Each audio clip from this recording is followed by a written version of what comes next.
Once, in the vast savannah lands, King Simba the lion ruled with a heavy paw. He was strong, powerful, and terribly lazy. Instead of hunting, he terrorized the other animals. "Attend to me, creatures of the savannah. I have grown weary of the hunt. It is undignified for a king. From this day forward, one of you shall be sent to my den each morning to be my royal meal," roared Simba, the Lion King. "Oh, no. One of us, every day. We have no choice. He will kill us all if we refuse," whispered the animals in fear. The animals trembled but agreed. Each day, an unlucky creature was chosen to be the king's dinner. The lion grew fatter and lazier, and the spirits of the other animals grew thin and heavy with dread. The days passed in sorrow until, one morning, it was the turn of Penda, the smallest of the hares. "Penda, please hurry. The sun is high. If you are late, King Simba will surely hunt us all down in his rage," chorused the other animals. "Do not worry. I do not intend to be his dinner. But I do need a little time." "A little time to think and plan," replied Penda calmly, but with a determined gleam in his eye. "Plan? What plan can a tiny hare have against the king?" asked the other animals. "Strength is not the only power, my friends. Give me a chance.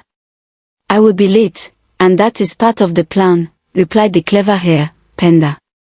Penda waited until the sun had passed its peak, knowing the lion's hunger would be at its peak, and his temper shot. "Where is my meal? It is past time.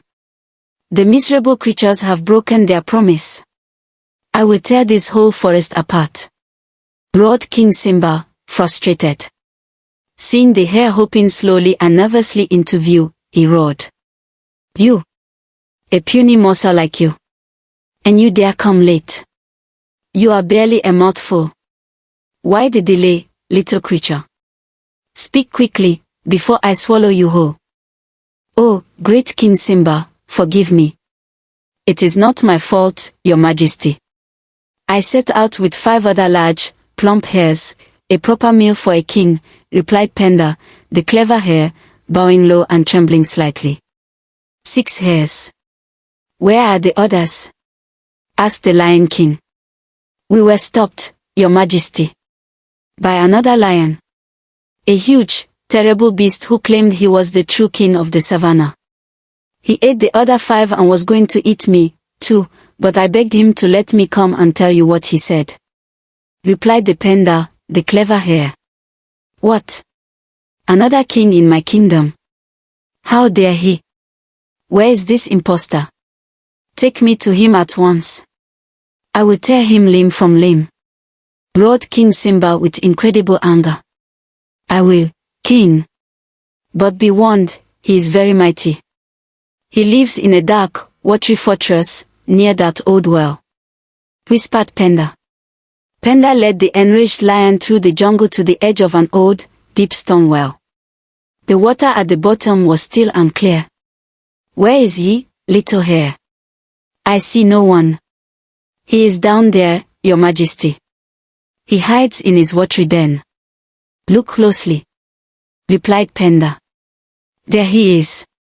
Look at him. He dares to challenge me. He sees the reflection's mouth move as he growls. He even growls back at me," roared King Simba. "He is preparing to pounce, my king. He is mocking you," said the clever hare, Penda quickly, before the lion could think. Blinded by rage and pride, King Simba did not recognize his own reflection. He saw only a rival. With a final, furious roar that echoed across the plains.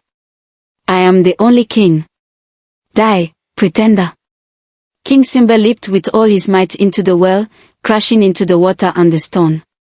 The water splashed, and then, silence.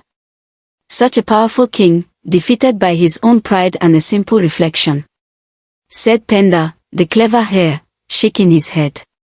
Penda, the clever little hare, returned to the other animals, who greeted him with disbelief and then overwhelming joy. "You did it, Penda. You saved us. How did you defeat the mightiest creature in the land? Asked the other animals. I did not use strength, my friends. I used wisdom. A small creature with a clever mind is stronger than a large brute with an empty head, replied Penda, smiling. And so, thanks to the quick thinking of a little hare, peace and laughter returned to the savannah lands. The end. Thank you for watching.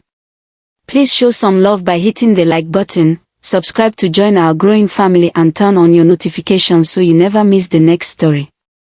To all my returning subscribers, your love keeps this channel glowing, and to all my new subscribers, I welcome you to a safe place for interesting African stories. I will see you in my next story. Bye for now.